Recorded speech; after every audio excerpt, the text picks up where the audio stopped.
Today is October the 12th, and on October the 12th we commemorate a very important person in the life of Sacred Trinity Church, and that is Edith Cavell. Edith Cavell, there's a memoir for her behind me. She died on this day in 1915, and she was earlier on in her life a member of the congregation here. In 1907 she moved to Manchester to work, and she was a member of the congregation here for a few months. She grew up in Norfolk, trained as a nurse in London, and became an important trainer of nurses as well. When she came to Manchester, she was working as a nurse or as a matron, and in 1907 got an invitation to go to Brussels and help with the construction of a hospital there and the setting up of a nursing service. So she went there and was still in Brussels in 1914 when the First World War started. During the war, she sought to serve all those who were injured and to continue her nursing practice for everyone.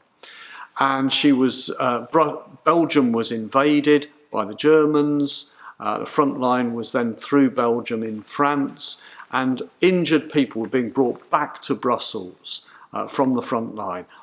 Injured people from both sides, and she would help both sides. But she also became part of a network of people that was helping to get injured Allied prisoners back to the Netherlands, which was neutral, and then on from there back into the war effort.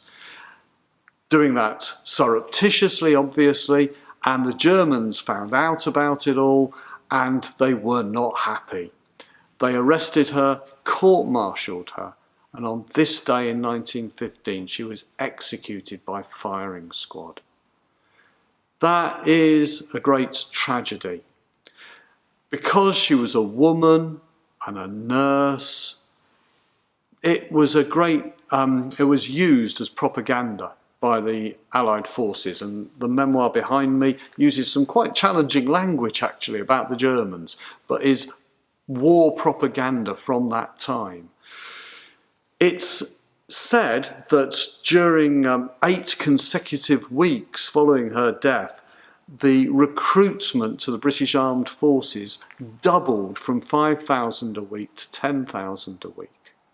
So the propaganda about her worked, and it's an indication of how brutality in war can often be counterproductive, something maybe Putin needs to bear in mind. The night before she was killed, she did speak with the chaplain and said to the chaplain, "I realise that patriotism is not enough. I must have no hatred or bitterness towards anyone." She did work for her country in helping Allied forces to escape.